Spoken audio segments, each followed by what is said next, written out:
Ya, selamat malam semua Bapak Ibu yang dikasihi oleh Tuhan.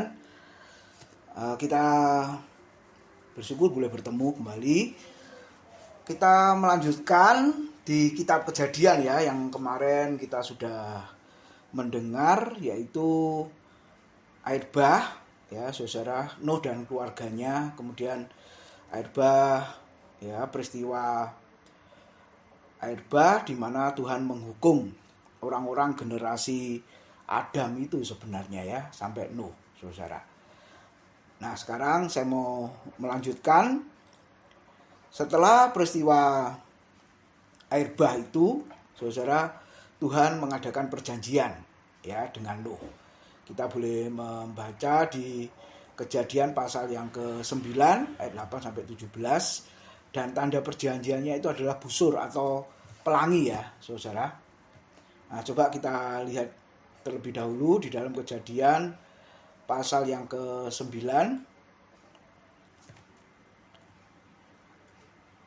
ayat yang ke-8 sampai dengan ayat yang ke-17. Berfirmanlah Allah kepada Nuh dan kepada anak-anaknya yang bersama-sama dengan dia. Sesungguhnya aku mengadakan perjanjianku dengan kamu dan dengan keturunanmu. Dengan Nuh dan keturunannya Nuh ya. Dan dengan segala makhluk hidup yang bersama-sama dengan kamu, burung-burung, ternak, dan binatang-binatang liar di bumi yang bersama-sama dengan kamu, segala yang keluar dari bahtera itu, segala binatang di bumi.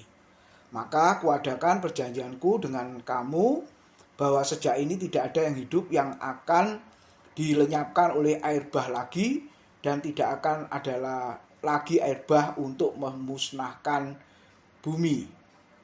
Dan Allah berfirman, inilah tanda perjanjian yang kuadakan antara aku dan kamu serta segala makhluk yang hidup yang bersama-sama dengan kamu turun-temurun, baik untuk selama-lamanya.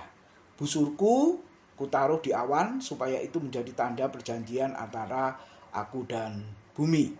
Apabila kemudian kudatangkan awan di atas bumi dan busur itu tampak di awan, maka aku akan mengingat perjanjianku yang telah ada antara aku dan kamu serta segala makhluk yang hidup, segala yang bernyawa, sehingga segenap air tidak lagi menjadi air bah untuk memusnahkan segala yang hidup. Jika busur itu ada di awan, maka aku akan melihatnya, sehingga aku mengingat perjanjianku yang kekal antara Allah dan segala makhluk yang hidup, segala makhluk yang ada di bumi. Berfirmanlah Allah kepada Nuh, inilah tanda perjanjian yang kuadakan antara aku dan segala makhluk yang ada di bumi. Nah, saudara, kita melihat di situ ya, Allah berjanji tidak akan menghukum bumi dengan air bah lagi. Tapi dengan apa?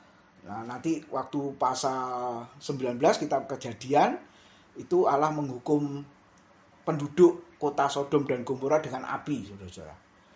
Ya, tapi sifatnya tidak seluruh bumi, ya, hanya di kota Sodom dan Gomora. Jadi Tuhan berjanji kepada Nuh dan keturunannya serta binatang-binatang tadi, semua makhluk hidup yang ada di bumi, bahwa dia tidak akan memusnahkan bumi dengan isinya dengan air bah, tetapi saudara dengan api ya, di dalam kitab Kejadian 19.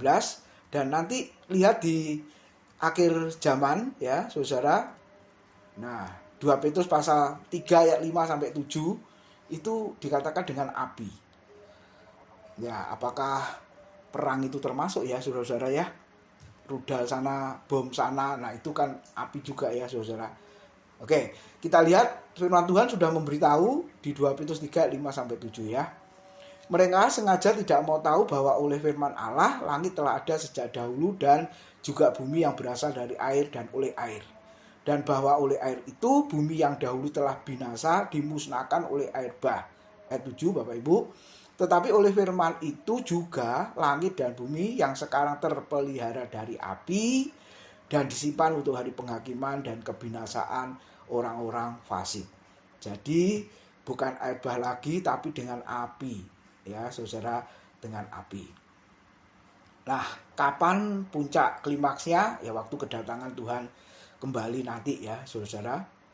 Tapi yang kita renungkan malam hari ini di tengah dunia yang jahat ya saudara, di tengah keadaan kita yang kacau balau ini ya saudara, apa yang kita pelajari dari kebenaran firman Tuhan dan apa yang dituntut Tuhan ya di dalam kehidupan kita sebagai orang percaya saudara. Nah ini yang menjadi poin penting ya, di tengah dunia yang jahat Allah itu masih beranugerah ya. Allah memilih Nuh dan keluarganya yang kita sudah pelajari kemarin itu Bapak Ibu. Nah jadi ini hal yang sangat luar biasa yang membuat kita bersyukur ya saudara, di tengah kondisi yang jahat yang tidak menentu ini Allah itu masih terus beranugerah. Buktinya memilih Nuh dan keluarganya, memilih saya dan saudara bisa menjadi orang yang percaya pada Kristus, itu satu anugerah. Mungkin banyak saudara-saudara kita yang belum di dalam Kristus, tapi kenapa kok hanya kita yang ada di dalam Kristus? Kalau kita mundur ke belakang mengingat anugerah itu, betapa luar biasanya ya saudara. Kalau saya ingat dulu kami semua bukan dari keluarga Kristen.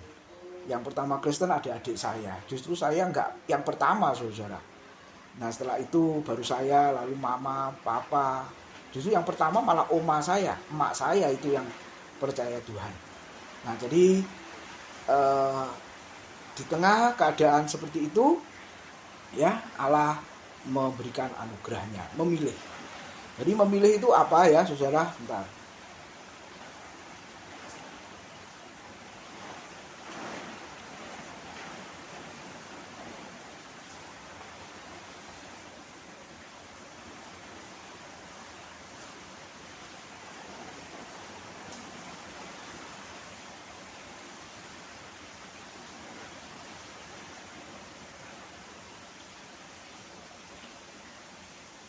Ya ini ya, jadi tindakan Allah yang berdaulat di dalam memilih orang atau bangsa berdasarkan kemurahan hatinya Tuhan. Ini beda kita memilih. Kalau saudara memilih itu, saudara kan ada pertimbangan, gitu ya. Memilih pasangan hidup kita dulu, terus memilih anak-anak untuk sekolah, ya kan ada pertimbangan-pertimbangan. Kalau ibu-ibu di pasar itu ya memilih ya saudara, itu pertimbangannya apa, yang baik, yang bagus, yang indah dan macam-macam. Tapi ketika Allah memilih manusia, memilih Nuh dan keluarganya, memilih saya dan saudara, itu tidak berdasarkan apa yang dilihat Tuhan di dalam hidup kita. Nah, ini yang harus kita ingat saudara ya. Jadi tidak ada sedikit pun yang membuat Allah itu tertarik sama kita umpamanya. Allah ya Pak. Halo ya. Di tempat lain nggak gema ya? Maksudnya agak gema gitu. Ya coba yang lain. Halo. Apa yang dengar jelas ya? Normal ya? Bisa Pak, lumayan Pak. Iya, di sini hujan. Apakah pengaruh di sini hujan Bapak Ibu? Pengaruh nggak? Tempat saya hujan, iya. Sekarang. Maaf, saya udah pusing. Lampunya mati. Oke, ya. Oke, coba saya dekatkan ya. Ya, nah jadi sekali lagi kita melihat di dalam dunia yang jahat ini, saudara, Allah itu tetap dan terus beranugerah ya. Nah dalam hal apa beranugerahnya? Yaitu memilih ya saudara. Memilih sekali lagi supaya kita ingat tindakan Allah yang memilih orang atau bangsa atau kita berdasarkan kebaikan hatinya, bukan berdasarkan kita. Ini yang harus kita ingat ya saudara. Oke, lalu bagaimana responnya? Nah ini yang kita renungkan Bapak Ibu Saudara. Ketika menyadari pilihan Tuhan, menyadari anugerah Tuhan, maka kita mundur ke belakang ya, kehidupan Nuh itu di Kejadian pasal 6 ayat 8. Ini yang luar biasa ya. Hidup benar di tengah ketidakbenaran. Ya, orang-orang pada zaman itu dikatakan Alkitab hatinya selalu membuahkan kejahatan. Jadi bangun tidur tuh langsung mikir jahat Bapak Ibu. Nah ini situasinya orang-orang pada masa itu ya. Makanya sampai Tuhan berkata akan memusnahkan semua orang itu dengan air bah. Nah tapi kita lihat Nuh ya berbeda ya saudara, ketika mendapat kasih karunia, hidup Nuh benar karena dia menghargai anugerah kasih karunia itu. Terus yang kedua, hidup tidak bercela di antara orang-orang sejamannya. Ya, biasanya orang berkata lingkungan itu mempengaruhi, ya saudara. Dan Alkitab juga mengatakan pergaulan yang buruk merusak kebiasaan yang baik. Ya, seperti firman Tuhan Paulus kepada jemaat Korintus itu. Perbuatan yang buruk mempengaruhi kebiasaan yang buruk mempengaruhi perbuatan yang baik, ya, kebiasaan yang baik. Ya, saudara. Nah, orang kadang-kadang kalah dengan lingkungan yang seperti itu. Tapi dari firman Tuhan malam ini kita melihat Nuh tetap hidup benar, tetap hidup tidak bercela di antara orang-orang sejamannya itu. Bahkan ini ada ayat yang luar biasa ya, disebut hidup Nuh bergaul dengan Allah. Ya, walk with God, berjalan bersama dengan Allah. Nah, ini mau bicara apa? Ketaatan di tengah ketidaktaatan, benar di tengah ketidakbenaran, ya, kudus di tengah kenajisan, tampil beda, Bapak Ibu. Itu ya. Nah, jangan dibalik, sebab ada ajaran yang dibalik. Jadinya begini. Ketika hidup benar, hidup tidak bercacat celah, hidup bergaul dengan Allah, Nuh dapat anugerah. Nah, ini kan kebalik, saudara. Ya, kebalik. Jadi beda sekali dengan definisi di atas. Berarti Tuhan itu beranugerah atau memilih berdasarkan hidup benar, hidup tidak bercacat celah, hidup bergaul dengan Allah. Enggak, kita tidak ngajar gitu, Pak Bu. Itu terbalik ya. Nah, ketika sudah dapat anugerah, dipilih Tuhan, makanya responnya Nuh hidup benar, tidak bercacat dan bergaul dengan Allah. Nah, demikian juga kita malam ini Bapak Ibu Saudara, mungkin lingkungan pekerjaan, ya, lingkungan rumah, ya, lingkungan sekitar kita dimanapun kita berada, mungkin kita menghadapi ketidakbenaran, saudara, ya, menghadapi hal-hal yang bercela, ya, hal-hal yang negatif, yang buruk, yang jahat mungkin. Tapi sebagai orang yang sudah dibenarkan Tuhan, dipilih Tuhan, maka kita harus hidup beda, Bapak Ibu. Nah, ini semua juga menunjukkan nanti ya manusia Kristus itu ketika dia ada di dalam dunia. Jadi ketika kita mempelajari tokoh-tokoh di dalam perjanjian lama, sebenarnya yang kita lihat itu bukan tokohnya. Ya, yang kita lihat itu sebenarnya Kristusnya. Nah, ini ya, saudara, Kristus dalam perjanjian lama. Jadi yang kita lihat itu Kristusnya. Ketika dia datang ke dalam dunia ini, Bapak Ibu, coba benar-benar hidupnya seperti apa, ya. Bahkan Alkitab mengatakan tipu saja tidak ada di dalam mulutnya, tidak pernah keluar di dalam mulutnya. Yang keluar dari mulutnya adalah perkataan berkat, perkataan sukacita, ya, perkataan semangat dan lain sebagainya. Nah, harusnya orang Kristen seperti ini, Bapak Ibu. Nah, dari ayat-ayat ini, saudara, kalau kita melihat ayat berikutnya, walaupun Nuh mendapat anugerah dipilih Tuhan, ya saudara, walau sebagai orang pilihan, ingat saudara, tetap rapuh dan masih berpotensi untuk jatuh ke dalam dosa. Ini yang harus kita ingat. Ya, walau orang pilihan Tuhan, ya kita tidak boleh berkata aku tetap dan terus kuat, gitu ya saudara. Ternyata kalau tidak hati-hati, ya tidak berjaga-jaga, tidak waspada, ya bisa jatuh karena memang manusia itu penuh dengan kerapuan juga. Makanya kita perlu anugerah Tuhan yang terus menguatkan dan menopang, Bapak Ibu. Sebab kalau tidak, kita jatuh. Ya, apalagi di lingkungan yang banyak godaan-godaan yang menjerumuskan kita untuk berdosa. Nah, demikian juga Nuh, saudara, punya kelemahan dan keterbatasan. Nah, apakah itu, saudara, dikatakan ayat berikutnya dia itu mabuk anggur. Mungkin ada yang bertanya, loh mabuk kok jadi salah ya, saudara ya? Mabuk kok tidak berkenan juga ya? Lah, yang kita renungkan ini, saudara-saudara, bukan mabuknya sebenarnya, akibatnya itu loh. Ya, akibatnya. Nah, coba kita lihat dulu ayat berikutnya, ayat 18-22. Anak-anak Nuh yang keluar dari bahtera ialah Sem, Ham, Yafet. Nah, untuk mengingat saja ya, mudahnya Bapak Ibu, Ham adalah bapak Kanaan. Nah, Ham ini sebenarnya anak bungsu. Nah, harusnya kalau di awal kita mulai Sem memang anak sulung, ya harusnya Sem, Yafet, Ham gitu Bapak Ibu.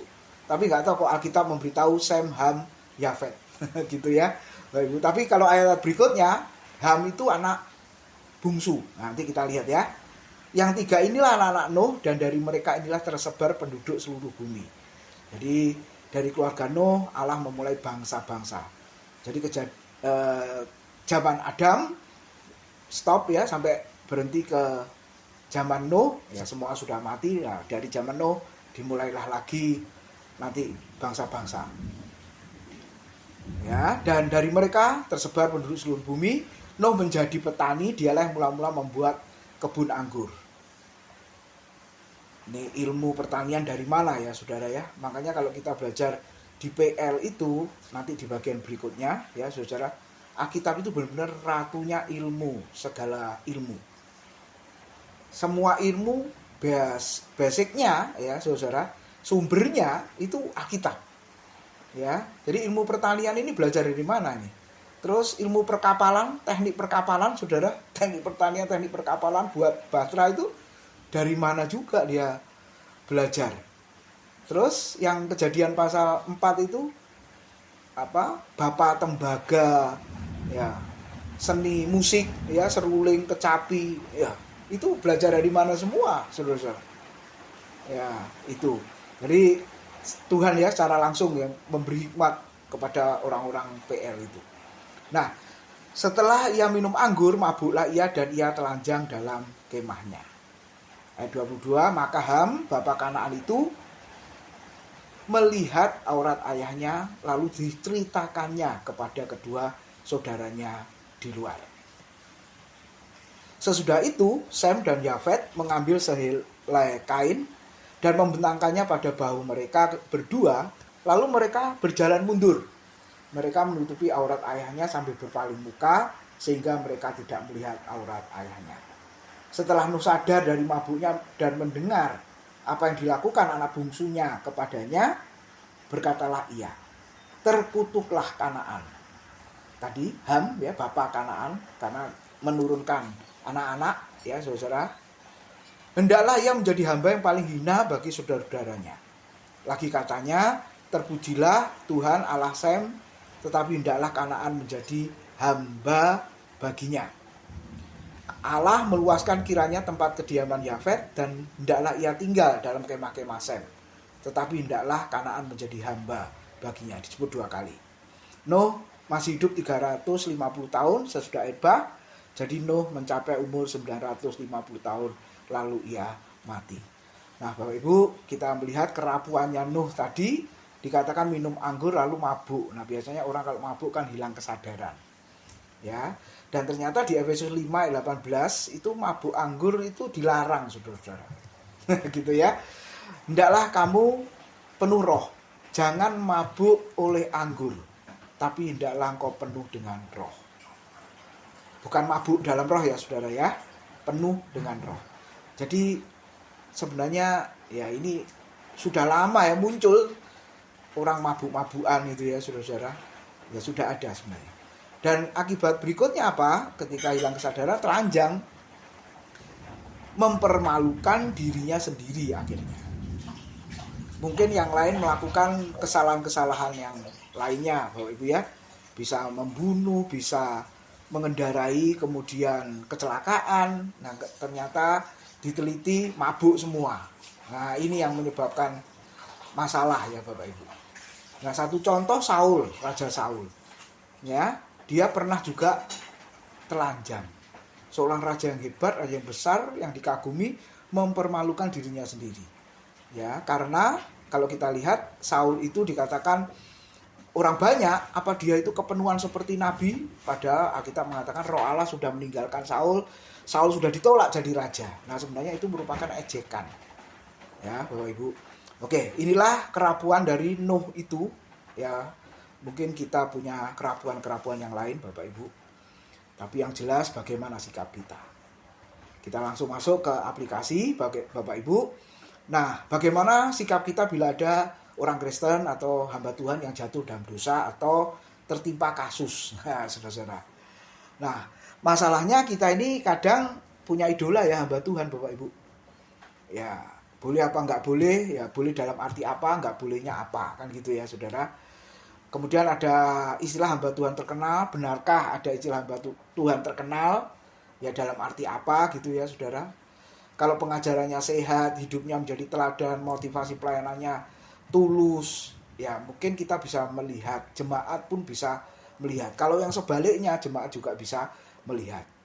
Nah, tapi kalau kita lihat saudara, nah biasanya kalau sudah kepada satu hamba Tuhan atau ya yang dilihat ya saudara, orang Kristen yang begini, kemudian ketika jatuh dalam dosa atau tertimpa kasus, nah apa yang terjadi saudara?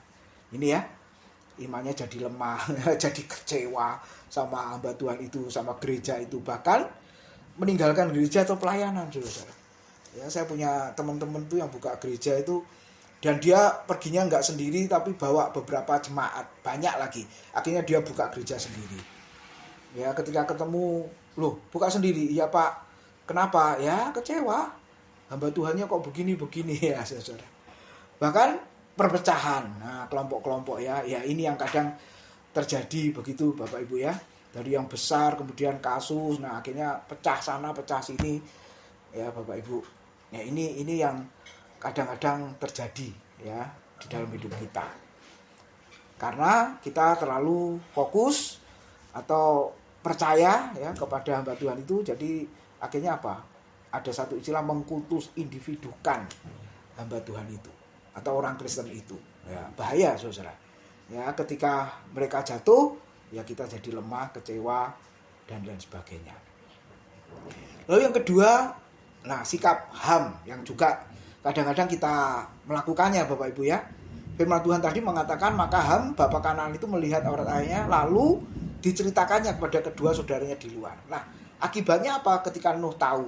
Dikutuk. Jadi keturunan Ham itu adalah bangsa yang terkutuk. Ya, saudara, ada yang mengatakan ini bangsa yang kulit hitam. Ya, saudara, di mana kalau kita melihat infonya itu ya kelaparan, ya itu karena itu zaman awal itu sudah dikutuk. Artinya gitu ya Bapak Ibu. Akibatnya dikutuk. Nah, aplikasinya apa? Ya kadang-kadang kita menceritakan keburukan orang lain ya Bapak Ibu ya. Seperti Ham menceritakan gitu. Ya, seharusnya ya nggak boleh begitu ya Bapak Ibu. Seharusnya apa? Kita bisa menguasai diri dan mendoakan. Ya, yang belum lama ini ada hamba Tuhan penulis buku juga, buku punya bagus dan saya punya, itu ternyata kan hidup dalam kemunafikan, penuh dengan topeng ya, selama 8 tahun hidup di dalam perselingkuhan. Waduh, ketika saya baca itu viral juga. Loh, ya bisa ya. Saya hanya berkata dalam hati saya, waduh hamba Tuhan begitu ya. Demikian juga kita juga akan bisa seperti itu kalau kita tidak waspada, hati-hati dan berjaga-jaga. Ya, menguasai diri dan harusnya mendoakan. Jangan ditambahi lagi ya, oh ya begini, oh ya tambah lagi. Enggak, itu sikap HAM. Dan akibatnya apa? Saudara, dikutuk loh Bapak Ibu ya. Bukan berkat tapi kutuk yang keluar. Lalu yang terakhir, ini yang luar biasa, sikap Sem dan Yafet. Ayat 23. Sesudah itu Sem dan Yafet mengambil sehelai kain dan membentangkannya pada bahu mereka berdua. Lalu mereka berjalan mundur. Mereka menutupi aurat ayahnya sambil berpaling muka sehingga mereka tidak melihat aurat ayahnya. Akibatnya apa? Diberkati. Nah, artinya apa Bapak Ibu? Ada ayat 1 Petrus 4:8 bahwa kasih menutupi kesalahan. Sudah tahu dia salah, jangan diceritakan. Terus yang kedua apa? Ini maksudnya jadi bukan kompromi ya dengan kesalahan kejahatan, bukan Bapak Ibu. Ya tetap ada teguran, tetap ada disiplin. Tapi setelah itu stop ya, mendoakan karena kita mengasihi orang yang bersangkutan. Jadi kita harus melakukan firman Tuhan. Seperti apa dari pasal 9 ini Bapak Ibu, kita tidak boleh mengidolakan hamba Tuhan, orang Kristen. Jangan menceritakan keburukan orang lain ketika mereka jatuh, dan doakan dan kasihlah orang-orang yang sudah jatuh itu. Tuhan memberkati. Sekian dulu, saya kembalikan ke Pak Udi ya.